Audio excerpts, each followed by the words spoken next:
It was the morning of June 19th, 1944. High above the vast, empty expanse of the Philippine Sea, the sun had just broken the horizon. On the flight decks of 9 Japanese aircraft carriers, Taiho, Shokaku, Zuikaku, Junyo, Hio, and the smaller escorts, hundreds of young pilots were strapping themselves into their cockpits. Engines coughed, then roared. Propellers blurred into silver discs. These men knew this was the moment Japan had been waiting for. Operation Ago, the Imperial Navy's last desperate gamble to turn the tide of the Pacific War.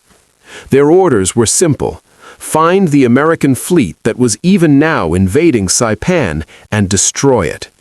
From the bridge of the flagship Taiho, Vice Admiral Jisaburo Ozawa watched as wave after wave lifted off. First the scouts, then the strike groups, Judies, Vals, Kates, and the few precious Zeros left to protect them. In total, more than 370 carrier aircraft would leave those decks that morning. Many of the pilots had less than 6 months of training. Some had never even seen combat. But they had to believe, that today would be the day Japan struck back. Hundreds of miles to the east, aboard the American carriers of Task Force 58, radar operators suddenly froze. Blips, dozens of them, then hundreds. The Japanese were coming. Vice Admiral Mark Mitcher, the quiet, cigar-chewing commander of the fast carrier task force, gave the order everyone had been waiting for. Launch all fighters. The F-6F Hellcats, big, fast, heavily armed, began rolling forward. Their pilots were veterans, many with dozens of kills already. They knew what was coming, and they knew the Japanese did not. This was no ordinary battle.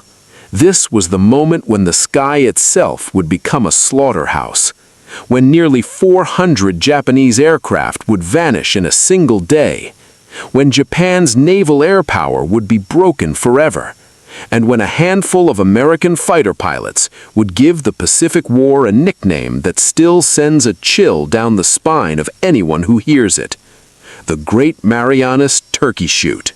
To understand why June 19, 1944 became such a catastrophic day for Japan, we must first step back and look at the bigger picture.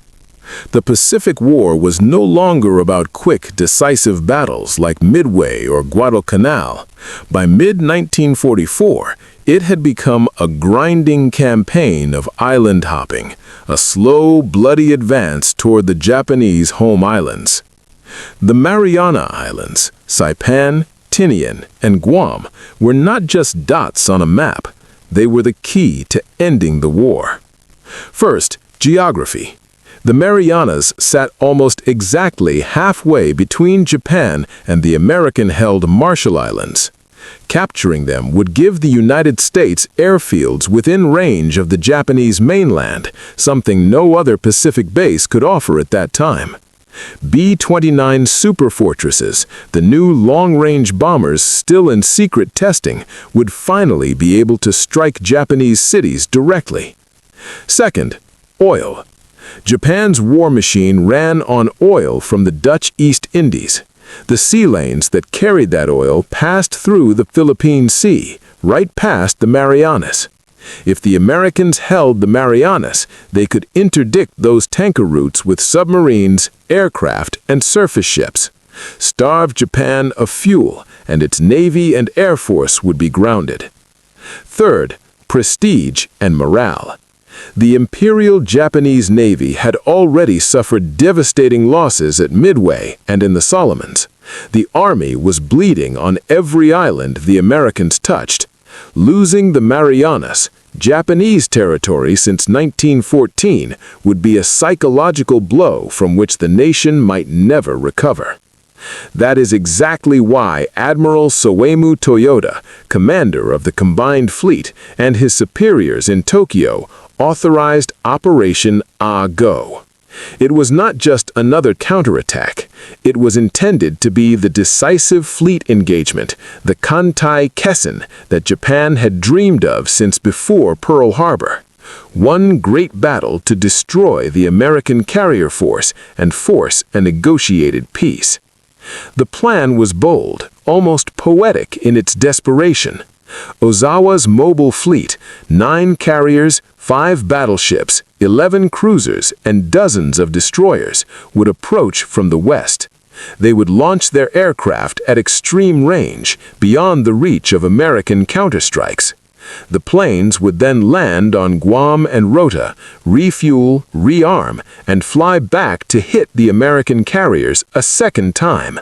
Meanwhile, the surface fleet would close in for the kill. It was a beautiful theory, but it rested on 3 fatal assumptions. That Japanese pilots and aircraft were still equal to or better than their American counterparts, that the Americans would not detect the approach early, and that the land-based airfields on Guam and Rota were still in Japanese hands and fully operational. None of those assumptions would hold. By June 19th, the Americans had already landed on Saipan 5 days earlier. The airfields on Guam and Rota were under constant attack, and worst of all, the once elite Japanese naval air groups had been gutted over the previous 2 years. The pilots climbing into their cockpits that morning were mostly raw trainees flying outdated aircraft against a foe that had spent the last 18 months learning, adapting, and improving. The stage was set. A massive, one-sided mismatch was about to unfold in the skies above the Philippine Sea. Just after 700 hours on June 19, 1944, the first warning came. Aboard the destroyer USS Pickens, lookouts spotted a single Japanese scout plane, a Judy, flying high and slow, clearly searching. It was shot down quickly, but the damage was done. The Japanese now knew the American carriers were there. Minutes later, radar screens across Task Force 58 lit up like Christmas trees. Hundreds of contacts, closing fast from the west. Vice Admiral Mitcher didn't hesitate. At 1000 hours, he ordered every available Hellcat into the air. More than 200 F-6F-3s and F-6F-5s roared off the decks of Essex, Enterprise, Lexington, Hornet, Yorktown, and the other carriers. They formed up in layered combat air patrols, CAP, at 10,000, 15,000, and 25,000 feet. They were waiting. At 1000 hours exactly, the first Japanese strike wave, 69 dive bombers, 27 torpedo bombers, and 16 fighters appeared on radar at 140 miles out. This was the opening act. The Hellcats pounced. What followed was not a dogfight in the classic sense. It was a massacre. The F-6F Hellcat had been designed with one purpose: to kill Zeros. It was bigger, faster in the dive, far more heavily armed, 6.50 caliber machine guns with plenty of ammunition, and armored. Its pilots sat behind thick bulletproof glass and armor plate. The Zero, by contrast, was still the lightweight, fragile aircraft it had been in 1941. Almost no armor, no self-sealing fuel tanks, and only 2 7.7mm and 2 20mm guns. The performance gap was brutal. American pilots had spent the previous 2 years learning exactly how to exploit it. They no longer tried to turn fight the Zero. They used boom and zoom tactics.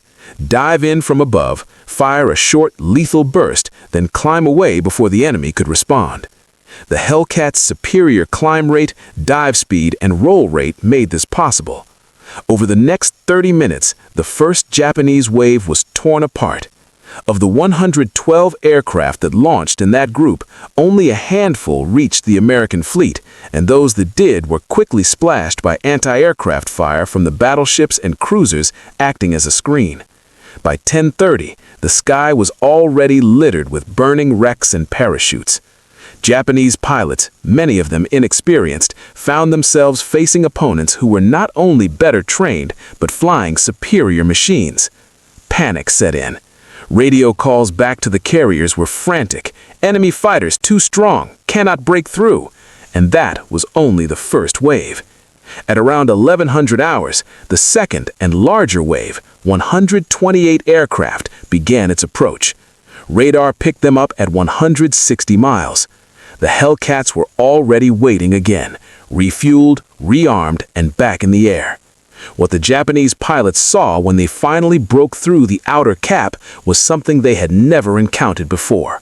An impenetrable wall of American fighters, coordinated by radar and radio, attacking in disciplined sections of 4. The slaughter continued. One Hellcat pilot, Lieutenant J.W. Alex Vraciu of VF-16 aboard Lexington, became a legend that day. In just 8 minutes, he shot down 6 Japanese dive bombers, a record that still stands for a single engagement.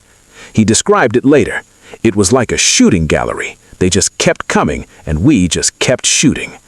By early afternoon, the pattern was clear. Every Japanese strike wave was intercepted far from the carriers. Every wave was shredded. The nickname was already forming in the minds of the American pilots and gunners watching the show from the decks below. The Great Marianas Turkey Shoot. They weren't wrong. By midday on June 19, 1944, the Philippine Sea had become a graveyard of aircraft. The Japanese had launched 4 major strike waves that morning, a total of nearly 370 carrier-based planes, plus dozens more from the land-based air groups on Guam and Rota. What returned to the Japanese carriers was a fraction of what had departed.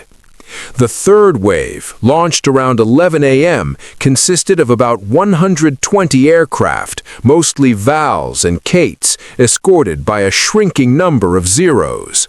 They never stood a chance. Hellcats from the Essex-class carriers intercepted them at 120 miles out. The American fighters, now operating in large coordinated groups, attacked with ruthless efficiency. Section leaders would call out targets, dive in pairs or fours, and rake entire formations before climbing back to altitude for another pass. Japanese pilots, many flying their first combat mission, had no answer. Their aircraft were slower, less maneuverable in a dive, and carried far less ammunition. When hit, they burned instantly. The Zero's unarmored fuel tanks and fabric-covered wings turned into torches within seconds. One after another, entire squadrons were wiped out. Radio transmissions from the doomed planes grew increasingly desperate. "We are under heavy attack. Enemy fighters everywhere. Cannot reach the target." Many pilots simply stopped transmitting mid-sentence. The fourth and final major wave came in the early afternoon, roughly 80 to 90 aircraft, including what remained of the elite units from Shokaku and Zukaku. It met the same fate. By this point, American pilots were rotating back to their carriers only to refuel, rearm, and launch again. The combat air patrol never thinned out. The sky remained full of Hellcats. As the afternoon wore on, the numbers became staggering.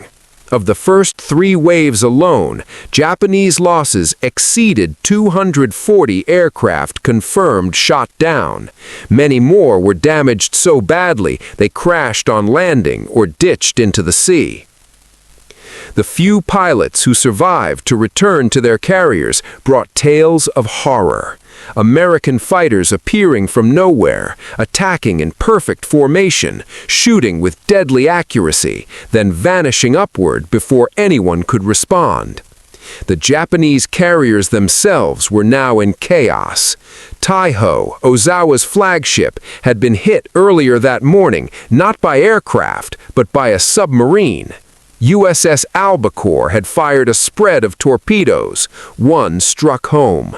The carrier was crippled, burning furiously, and would sink later that evening with heavy loss of life, including many of the few remaining experienced aviators. Shokaku and Zukaku also took damage from scattered American attacks and from their own returning planes that crashed while trying to land on damaged decks. The mobile fleet was bleeding, not just planes, but experienced crew, mechanics, and officers who could not be replaced. By late afternoon, the Japanese air groups were effectively finished. Of the nearly 430 carrier aircraft that had taken part in the day's operations, fewer than 35 returned in flyable condition. Some estimates put total Japanese aircraft losses for the day, including land-based planes shot down over Guam, at over 500. The once proud air arm of the Imperial Japanese Navy, the force that had stunned the world at Pearl Harbor, in the Indian Ocean, and at Singapore, had been reduced to a shadow in a matter of hours. Back on the American carriers, the mood was jubilant but disciplined.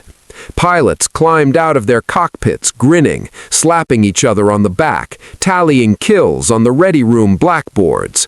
But no one celebrated too loudly. They knew the battle wasn't over yet. The Japanese surface fleet, 5 battleships, including the mighty Yamato, was still out there, closing slowly. And the American admirals had a decision to make. As the sun began its slow descent over the Philippine Sea on June 19, 1944, the air battle was effectively over. The Japanese had lost hundreds of aircraft, perhaps as many as 240 to 300 from the carrier strikes alone, and their air groups were shattered. But the day's disasters were far from finished. The first major blow to the Japanese surface fleet had actually come hours earlier, before the main air battle even began. At approximately 0900 hours, the American submarine USS Albacore, one of the most successful boats in the Pacific, had positioned herself perfectly in the path of Vice Admiral Ozawa's flagship, the brand-new carrier Taiho. Albacore's captain, Lieutenant Commander James Blanchard, fired a full spread of 6 torpedoes. One struck home on the starboard side, forward of the island. The explosion itself was not immediately fatal. The carrier's armored flight deck held, but the damage was catastrophic. Aviation gasoline lines ruptured, vapors spread through the lower decks, fires started in the hangars. Worse still, the ship's damage control teams were overwhelmed by the spreading fumes. By early afternoon, Taiho was a floating powder keg. Explosions ripped through the ship in chain reactions. The flight deck buckled. The island structure collapsed. At around 16:30 hours, a final massive detonation tore the carrier apart.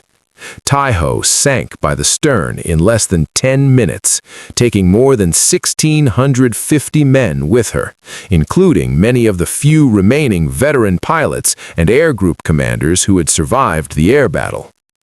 Ozawa and his staff transferred to a cruiser just in time, but the loss of Taiho, Japan's newest and most modern carrier, was a symbolic and practical catastrophe. The punishment did not end there. Around 1200 hours, another American submarine, USS Kavala, had stalked the carrier Shokaku, one of the 2 surviving veterans from Pearl Harbor. Kavala fired 6 torpedoes. 3 hit. Shokaku was already weakened from earlier near misses and from recovering damaged aircraft. The torpedoes struck near the fuel tanks and hangars. Fires raged out of control. Aviation gasoline ignited. By late afternoon, Shokaku was burning from stem to stern. She would sink shortly after midnight on June 20, claiming another 1,200 lives.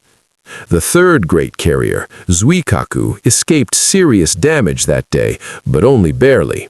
She was forced to recover aircraft from the sinking Taiho and Shokaku, adding to the chaos on her own flight deck. Many of the planes she took aboard were damaged or low on fuel. Several crashed during landing attempts. By dusk, the mobile fleet was in full retreat. Ozawa ordered a withdrawal to the west. His remaining carriers, Zuikaku, Junyo, Hio, and the light carriers, limped away with barely 30 operational aircraft between them. On the American side, Task Force 58 had not lost a single ship. Not one carrier had been seriously damaged.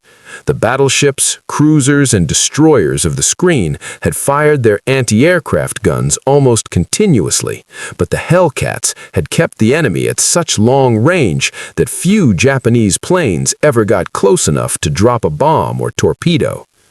Admiral Raymond Spruance, the overall commander of the Fifth Fleet, had made the controversial decision earlier that day to keep his carriers in a defensive posture east of Saipan, rather than chase the Japanese fleet aggressively.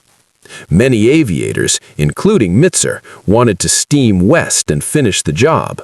But Spruance's caution preserved the carriers and protected the Saipan invasion force. Now, with the Japanese air arm broken and their carriers sinking or fleeing, the question became, could the Americans catch the retreating Japanese surface fleet before it escaped into the night? The answer would come the next day. Dawn broke on June 20, 1944, over a sea that still smelled of oil and burning metal. The Japanese mobile fleet was retreating westward at full speed, or as full as its battered ships could manage. Vice Admiral Ozawa had ordered a complete withdrawal the previous evening. His remaining carriers, Zuikaku, Junyo, Hio, Ryuho, and the light carriers, had perhaps 40 to 50 operational aircraft left between them. The once mighty striking force was now a limping shadow. On the American side, Admiral Raymond Spruance faced one of the most difficult decisions of the entire Pacific campaign. His orders were clear: protect the Saipan invasion force at all costs.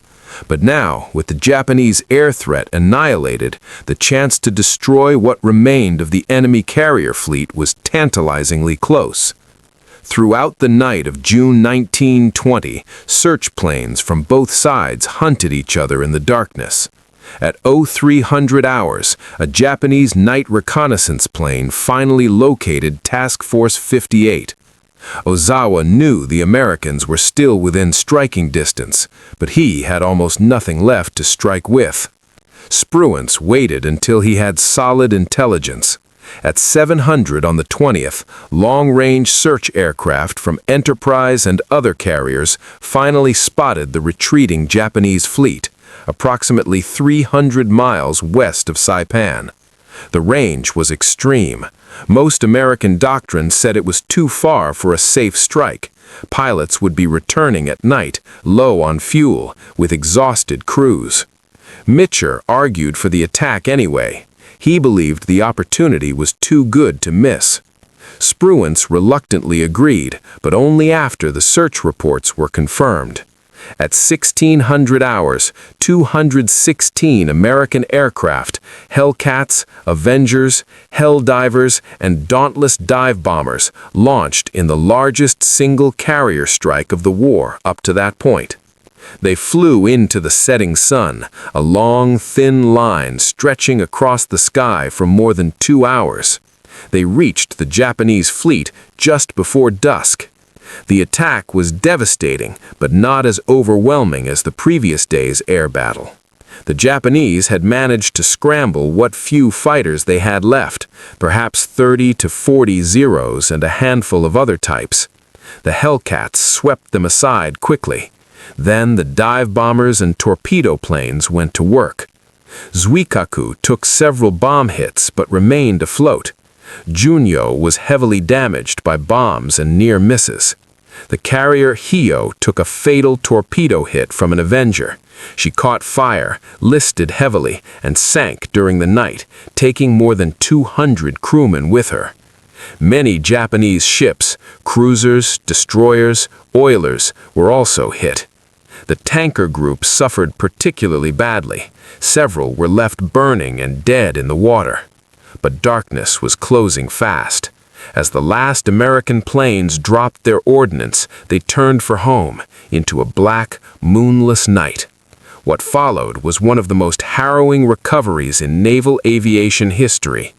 Pilots were critically low on fuel. Some planes ran dry and ditched into the sea. Others landed on the first carrier they could find, regardless of which task group it belonged to. Mitchell made a historic decision.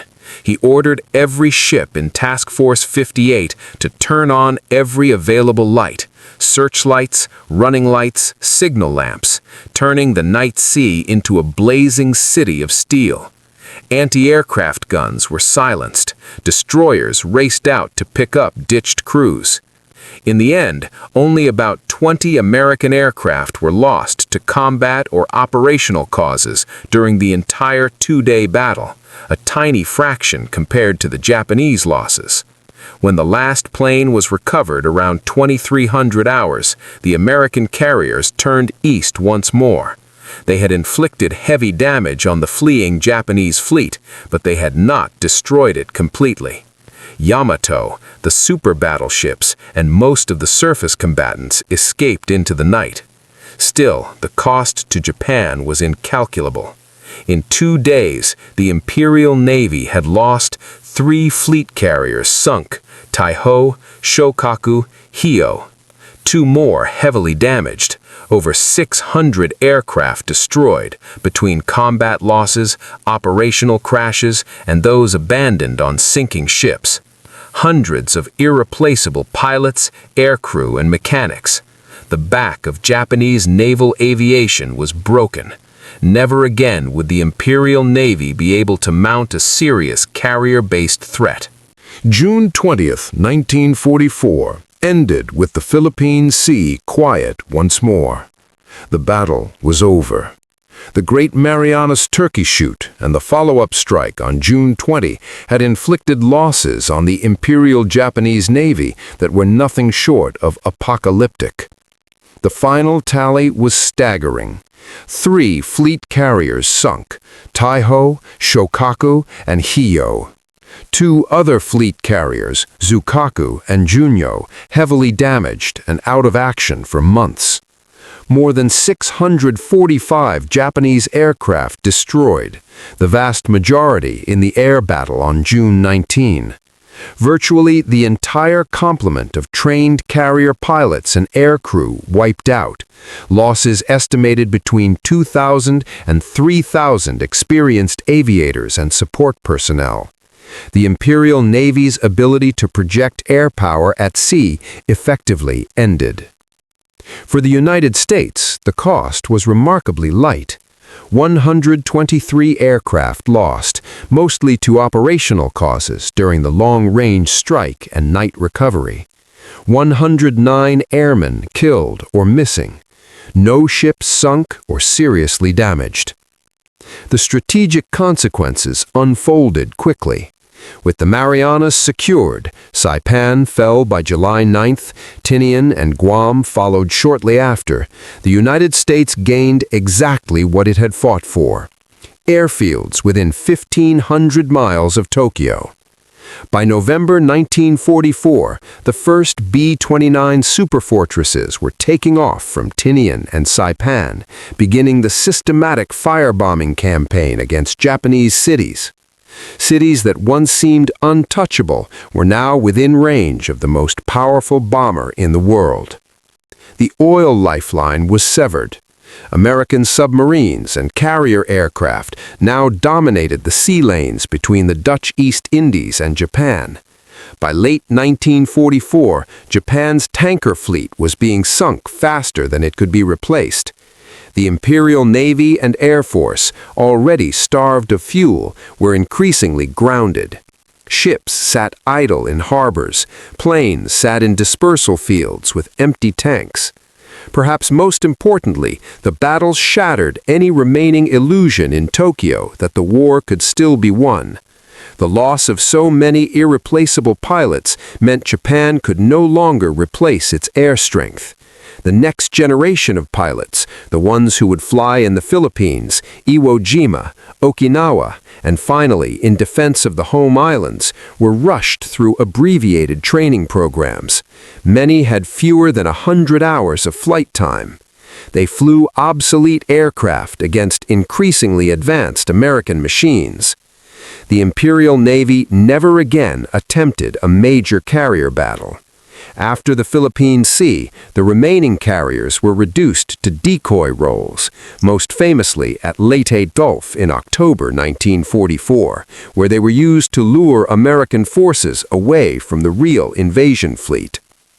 The road to defeat was now clear. Island by island, the Americans advanced.